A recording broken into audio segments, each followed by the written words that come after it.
নমস্কার বন্ধুরা, Indian choice কিচেনে তোমাদের স্বাগত জানাই। সামনেই সব উপোস আসছে, এই জন্য আমি এখানে দুটো উপোসের রেসিপি নিয়ে আমি তোমাদের কাছে চলে এসেছি। শ্রাবণ মাস পড়ছে, শ্রাবণ মাস, আর শ্রাবণ মাসের পরপর উপোস থাকবে, আর বিপত্তারিণী পুজো আছে। এর জন্যে আমি উপোসের রেসিপি নিয়ে এলাম তোমাদের কাছে।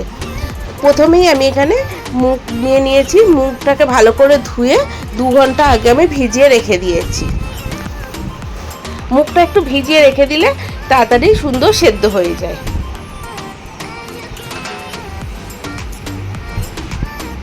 এবারে আমি এর জন্যে পটল ভালোভাবে খোসা ছাড়িয়ে 2-আধখানা করে কেটে নিয়েছি, আর একটা আলুকে খোসা ছাড়িয়ে 4 ভাগ করে কেটে নিয়েছি। আর আরেকটা রেসিপির জন্যে আমি এখানে 2টো আলুকে খোসা ছাড়িয়ে ছোট ছোট টুকরো করে কেটে নিয়েছি। প্রথমে এখানে প্রেসার কুকার নিয়ে নিয়েছি। প্রেসার কুকারে ভেজানো মুগগুলো দিয়ে দেবো।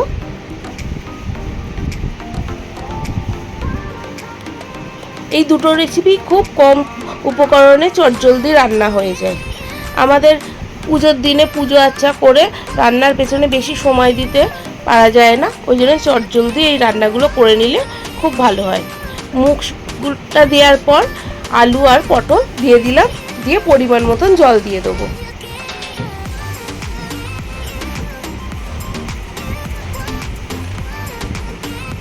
এবারে প্রেসার কুকারের ঢাকাটা দিয়ে গ্যাসে বসিয়ে 4খানা সিটি দিয়ে নেব। যতক্ষণে প্রেসার কুকারের সিটি পড়ছে আমি আরেকটা রেসিপি তোমাদের সঙ্গে দেখিয়ে দিচ্ছি। অন্যদিকে আরেকটা কড়া বসিয়ে দিয়েছি। কড়ায় অল্প করে সাদা তেল দিয়ে দেবো। এটা করতে বেশি তেলের দরকার লাগে না। তেলটা গরম হয়ে গেলে একটা শুকনো লঙ্কা নিয়ে শুকনো লঙ্কার বোটাটা ছাড়িয়ে মাঝখান দিয়ে 2-আধখানা করে ফোড়নে দিয়ে দেবো।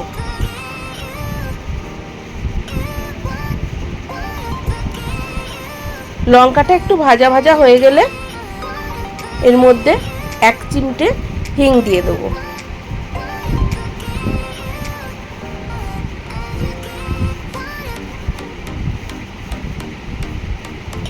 লঙ্কা আর হিংটা নাড়িয়ে নিয়ে হিঙের একটা সুন্দর গন্ধ বেরোলে কেটে রাখা আলুগুলো দিয়ে দিলাম।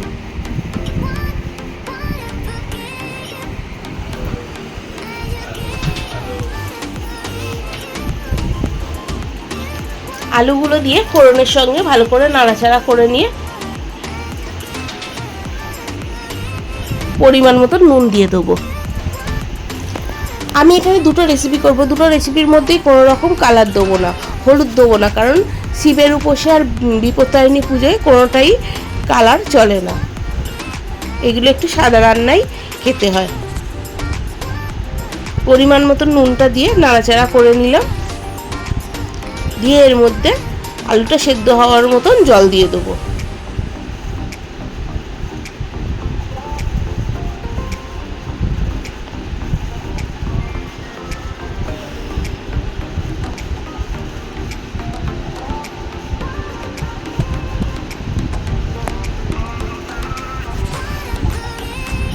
আলুটা প্রায় 70% সেদ্ধ হয়ে গেছে। এখানে আমি একটা কাঁচা লঙ্কা নিয়ে দিয়ে দেবো।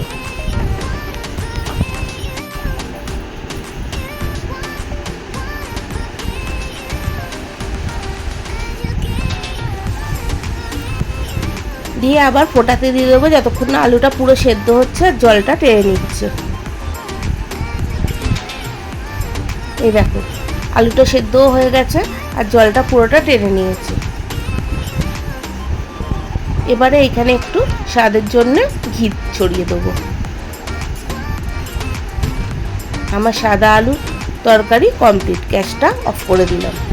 ওইদিকে মুগটা সেদ্ধ হয়ে গেছে, মুগ আলু পটল সবই সেদ্ধ হয়ে গেছে, জলটাও টেনে নিয়েছে, পুরো ঝরঝরে হয়ে গেছে। এবারে এর মধ্যে পরিমাণ মতন একটু জল দিয়ে দেবো। এর থিকনেসটা যে যেরকম চায় সেরকম অনুযায়ী জল দিয়ে দেবো। জল দিয়ে একটু নাড়াচাড়া করে নেব। গ্যাসের ফ্লেমটাকে অন করে দিয়েছি। এবারে এর মধ্যে পরিমাণ মতন নুন দিয়ে দেবো, আর স্বাদের জন্য একটু চিনি দিয়ে দেবো।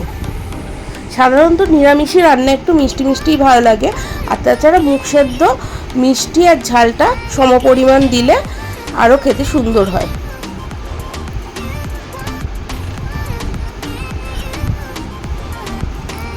আর এখানে ঝালের জন্যে আমি গোলমরিচ ব্যবহার করেছি। মুগ সেদ্ধ গোলমরিচের টেস্টটাই বেশি ভালো লাগে। আর কেউ যদি কাঁচা লঙ্কা দিতে চাও, কাঁচা লঙ্কার ঝালটা কাঁচা লঙ্কাও দিতে পারো। মুগ সেদ্ধের মধ্যে মরিচ আর কাঁচা লঙ্কা দুটোই চলে, কিন্তু আমি এখানে মরিচ গুঁড়োই দিলাম।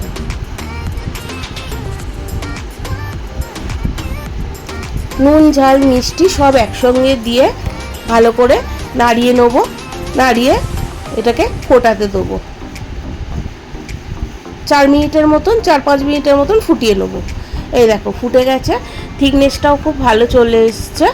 এবারে এর মধ্যে ঘি ছড়িয়ে দিলাম। নিরামিষি রান্নায় ঘি না দিলে টেস্ট ভালো হয় না, ঘি দিলে ভালো লাগে, তবে মুগ সেদ্ধতে একটু ঘি দিতেই লাগে, টেস্টটা খুব সুন্দর হয়।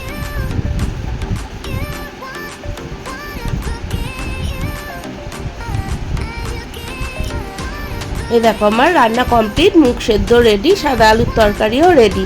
তোমাদের যদি রেসিপিটা ভালো লাগে লাইক কমেন্ট শেয়ার করো। আর যারা আমার চ্যানেলটাকে এখনও সাবস্ক্রাইব করোনি তারা সাবস্ক্রাইব করে দিও। আর যারা ফেসবুক আর ইনস্টাগ্রামে দেখছো পেজটা ফলো করে দিও। এইটা লুচি পরোটা দিয়েই ভালো লাগে, আমি এখানে লুচি দিয়েই পরিবেশন করলাম। এই আমার মুগ সেদ্ধ, সাদা আলুর তরকারি আর লুচি।